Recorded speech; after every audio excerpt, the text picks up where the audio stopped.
Olá, mini queridos. Vamos começar então. Fazer a correção da lista de exercícios que eu passei para vocês. O vídeo tá uma maravilha, porque tá de noite, né? Então, assim, bora lá então. Bom, então a gente começa com essa lista de exercícios, né, do Reino Monera. E aí, Aí voltei. Bom, e aí a gente vai logo de cara para a questão 1. Então, as categorias taxonômicas em zoologia são ordenadas de modo ascendente da seguinte forma. Então, a gente precisa lembrar do reficofage, né, que é o reino, filo, classe, ordem, família, gênero e espécie. No caso dessa questão aqui, nós não temos o reino, né? Nós começamos aqui com espécie, aqui com filo, filo, e aqui com espécie, né? Então a gente corta aqui o reino, corta o re e fica só com ficofage. Então vai ser filo, classe, ordem, família e gênero. No caso, a alternativa que nos traz essa resposta correta vai ser justamente a letra D. Então, filo, classe, ordem, família, gênero e espécie, tá bom? Lembrem-se do reficofage. Questão 2.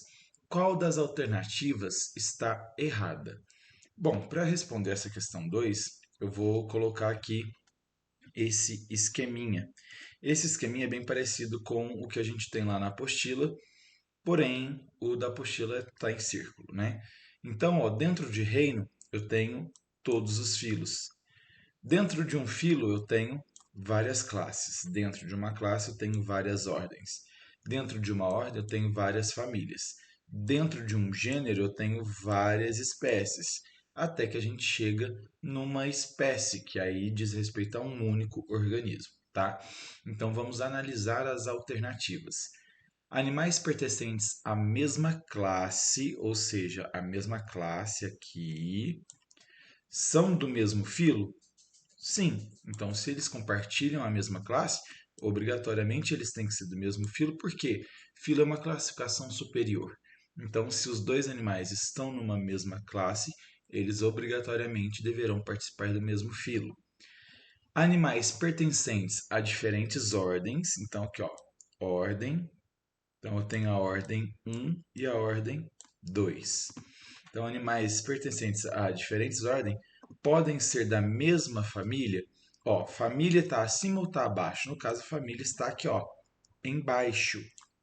Então, se eu tenho um animal de uma ordem depois de uma segunda ordem, eles têm que ser de famílias diferentes, porque não tem família igual dentro de ordens distintas.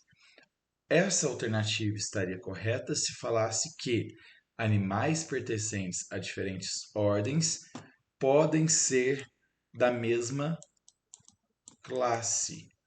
Aí sim, essa alternativa estaria correta, tá? Então, a alternativa correta aqui na número 2 é a letra B. A letra E, ela merece uma atenção porque pode gerar alguma dúvida. 3 gêneros podem estar contidos em duas famílias e estas em uma única ordem. Então eu tenho aqui, ó, um grandão, que é a ordem, e aí depois, dentro da ordem, eu tenho duas famílias. Então aqui eu tenho a família 1 e a família 2. E depois ele fala 3 gêneros. A questão aqui é a seguinte: ele não fala sobre grau de parentesco, por exemplo. Então ele não fala igual aqui, ó, animais pertencentes à mesma classe. Se ele falasse que animais pertencentes a 3 gêneros distintos podem estar em duas famílias, aí já estaria errado. Porque se o animal é igual, ele não tem como estar, primeiramente, em 3 gêneros distintos. Então, por exemplo, eu posso ter aqui na família 1 2 gêneros, e aqui na família 2 um terceiro gênero, tá bom? Então prestem bastante atenção com essa letra aí. Bom, 3. A alternativa que contém a notação científica correta da espécie do mosquito transmissor da dengue é. Aqui não tem letra errada, tá? Aqui é para a gente analisar o modo de escrita. Quando a gente vai fazer a escrita científica, o nome científico da espécie, a gente tem que seguir uma ordem, que é, primeira coisa, a letra do gênero. O que que é o gênero? São essas palavrinhas aqui, ó, a primeira parte da palavra, tá? Então, a espécie ela é sempre dividida em gênero, que é essa galerinha aqui, e o epíteto específico, que é essa segunda galerinha aqui. Então, a primeira coisa é, o gênero tem que começar com letra maiúscula. E a segunda coisa é, o epíteto específico tem que começar com a letra minúscula. Então, vamos analisar aqui, ó. Letra A começa com a letra maiúscula? Sim.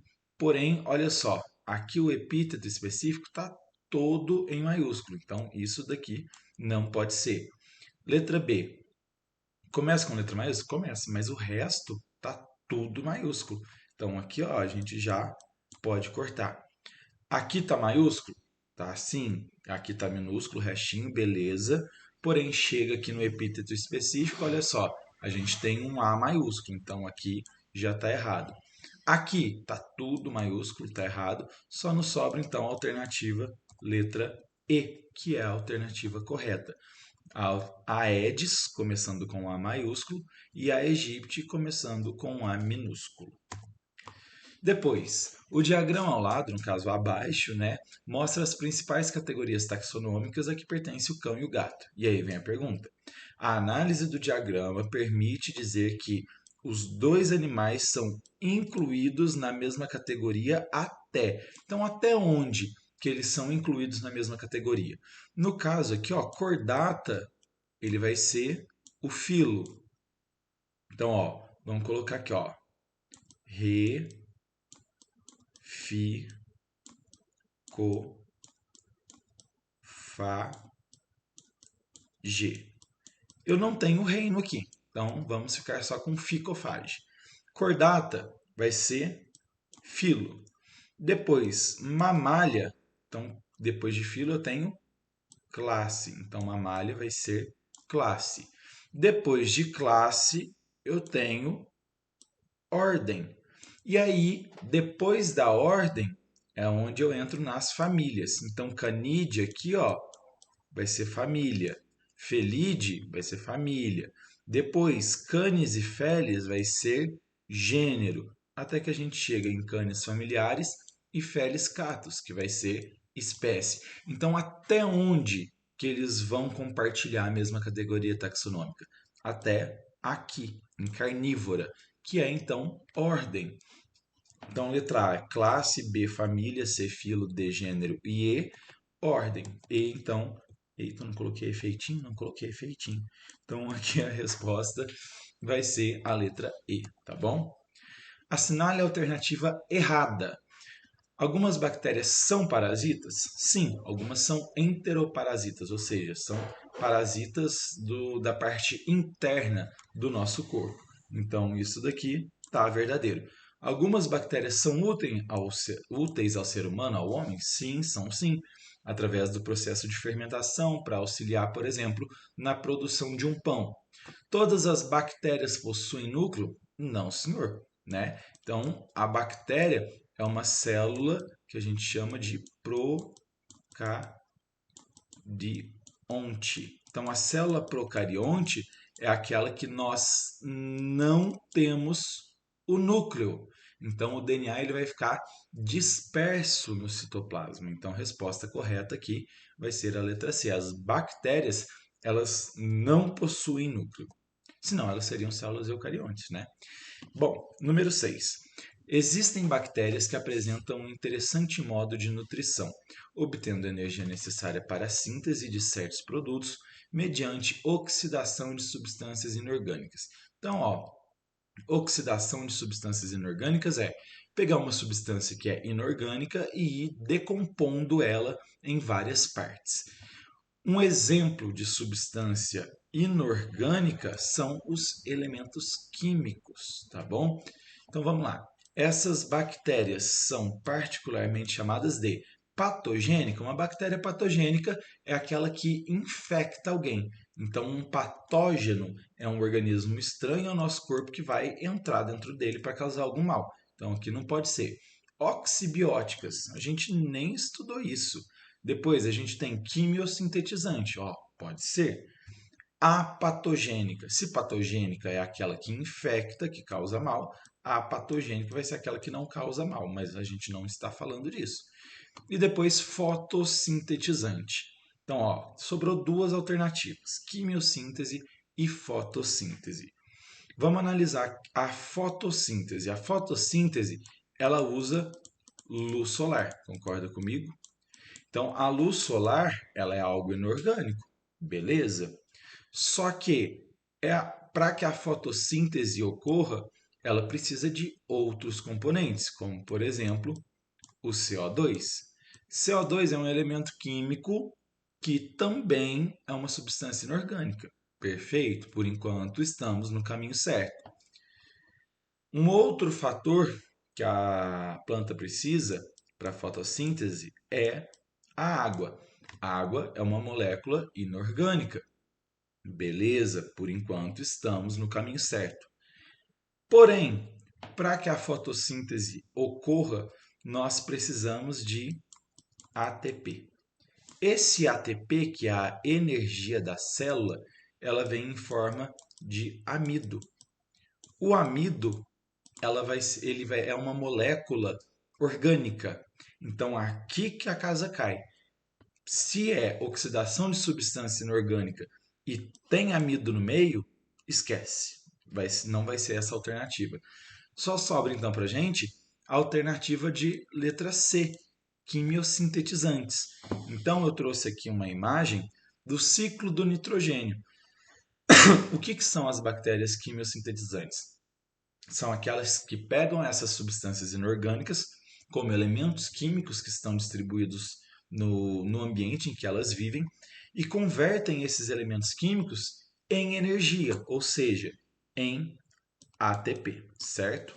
E aí elas pegam esses elementos no ambiente e vão fazer o seu processo energético. E aí aqui a gente tem o ciclo do nitrogênio. O ciclo do nitrogênio é um exemplo de bactérias quimiosintetizantes. Por quê? O nitrogênio que está aqui na atmosfera, a gente não consegue utilizar ele, né? Ele está nesse formato NH4. E aí, como a gente não consegue utilizar ele, ele entra no nosso pulmão e sai do nosso pulmão e não vai fazer diferença nenhuma. Só que nós precisamos do nitrogênio para ter uma boa vivência, principalmente para constituir os ácidos nucleicos e também os aminoácidos que vão formar as proteínas. Então, o nitrogênio ele é muito importante para o nosso corpo. E aí, a gente tem aqui a associação de algumas plantas que a gente chama de leguminosas, como é o caso do feijão e da ervilha, por exemplo, que possuem associações com bactérias. E essas bactérias a gente chama de bactérias nitrificantes. O que elas fazem? Para o processo de captura de elementos químicos e produção energética, ela vai capturar um nitrogênio. E aí esse nitrogênio que ela pega da atmosfera, ela vai produzir energia para ela e vai deixar essa molécula de nitrogênio disponível para a planta. Então, quando a gente se alimenta dessas plantas chamadas de leguminosas, nós estamos adquirindo esse nitrogênio que antes estava na atmosfera, tá bom? Bom, questão 7. Em relação à morfologia, ou seja, a aparência, as bactérias com formas, então vamos lá, ó, esférica, de bastão, encaixo de uva e colar, denominam-se respectivamente. Então, bora lá, por partes. Primeiro, nós temos as formas principais de bactérias, né? Então, nós temos aqui os cocos, os espirilos, os bacilos, espiroqueta e vibrião. Então, ó, a gente já tem a resposta de um aqui. Esférica vai ser qual? Vai ser aqui, ó, os cocos, certo? Porém, esses cocos, eles podem se juntar e formar outras estruturas, que são essas daqui. Quando nós temos 2 cocos, nós temos diplococos. Quando nós temos 8 cocos formando como se fosse um dado, nós temos a sarcina. Quando forma um colar, temos streptococcus, o que eu falei na sala de aula. Ó. Strepto, lembra estreito. Um filamento só, um conjuntinho só parecendo um colar, é algo estreito. Então vai ser streptococcus. E por fim, nós temos as estafilococcus, que forma o cacho de uva. Então vamos lá, ó. Esférica. Então vai ser cocos, número 1. De bastão. Opa, bastão tá de cá. Bacilo, número 2. Em cacho de uva. Cacho de uva tá aqui, ó. Estafilococo, número 3. Nossa, ficou lindo esse 3. E em colar. Tá aqui, ó. Streptococcus, número 4. Então vamos analisar. Número 1, cocos. Tem que começar com cocos, então. Então aqui, ó, letra B, nem preciso ler, porque começa com bacilo. E a letra D também começa com bacilo. A letra E começa com streptococcus. Então já corto essas 3 alternativas. Sobra para mim a letra A e a letra C. Vamos analisar. Então, ó, número 1, cocos. Beleza, tanto A quanto C, perfeito. Número 2, bacilo. Tanto A quanto C estão perfeitos. Agora que está a diferença. A A está falando Staphylococcus e a C está falando Streptococcus. Vamos analisar qual que é o número 3 aqui. É Staphylococcus. Então a resposta correta aqui vai ser a letra A. Tudo bem? Streptococcus vai ser a última estrutura, número 4, que é o colar. Estamos acabando. Além do DNA cromossômico, ou seja, o DNA principal, algumas bactérias, a grande maioria, na verdade, elas podem apresentar pequenos círculos de DNA de grande importância para a engenharia genética. Por que é de importância para a engenharia genética? Porque através desse DNA circular que são produzidos medicamentos, que são produzidos substâncias que são utilizadas no nosso dia a dia, como é o caso da insulina, por exemplo, tá? Então, essas estruturas são conhecidas como nucleóide. Nucleóide a gente não vai ter aqui na estrutura da bactéria. O nucleóide é aquela parte interna do núcleo. Genoma vai falar de gene. A gente não está falando de gene aqui, a gente está falando do conjunto do DNA todo. Gene é uma pequena parte do DNA. Plasmídio, opa, vamos aqui ó, na imagem. A gente tem de fora para dentro a cápsula, parede celular, membrana plasmática. E aí lá dentro nós temos o DNA, o mesossomo, os ribossomos, o citoplasma e aqui a gente tem plasmídio. Então, peraí, é uma estrutura conhecida. Vamos continuar. Mesossomo? Não, a gente não falou de mesossomo. E capsômero? Capsômero é a cápsula, né? Então, a cápsula não tem nada a ver com DNA. Só sobra a letra C. Lembrem lá do processo de conjugação. Conjugação é a troca do DNA circular, ou seja, do plasmídio. O plasmídio ele é muito importante na reprodução e na defesa das bactérias. Então, ó, são feitas as seguintes afirmativas sobre caracteres gerais das bactérias. São considerados seres de estrutura celular procariótica, beleza, porque não apresentam ribossomos? Não, peraí.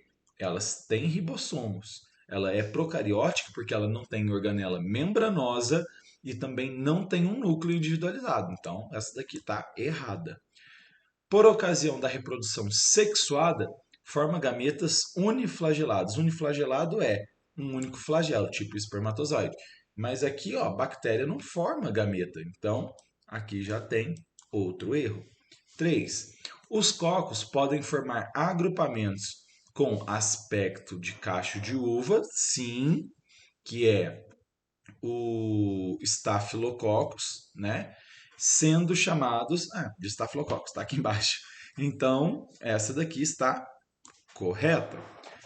A maioria das bactérias não apresenta uma parede celular. Pelo contrário, a maioria das bactérias, todas as bactérias, na verdade, vão ter parede celular. Então, falso também. 5. O processo de conjugação é um dos meios que as bactérias utilizam para passar material genético de uma para outra. Sim, é justamente isso que acontece no processo de conjugação. Então, o pilus, que é aquela parte que ela vai projetar, vai grudar na outra bactéria, então elas vão se aproximar. No que elas se aproximam, esse pilus ele vai formar um canal comunicante, ou seja, tipo um túnel, e nesse túnel as bactérias vão trocar o seu plasmídio. Vamos continuar aqui, ó. Todas são capazes de fixar diretamente o nitrogênio da atmosfera? Não, somente aquelas que são chamadas de nitrificantes. Nas bactérias patogênicas, o retículo endoplasmático rugoso, peraí, retículo endoplasmático rugoso. Retículo endoplasmático rugoso é uma organela de célula eucarionte. Então, nem preciso terminar de ler isso daqui, porque isso daqui é algo falso. Então, tem como verdadeiro somente o 3 e o 5. Então, ó, estão corretas apenas as afirmativas que constam a alternativa. 2 e 4? Não. 3 e 5? Sim. Então, resposta correta aqui, letra B. Bom, terminamos por aqui então. Se vocês tiverem alguma dúvida, vocês podem me chamar. Chamem no WhatsApp para ser mais ágil. E é isso. Um grande beijo e até a próxima.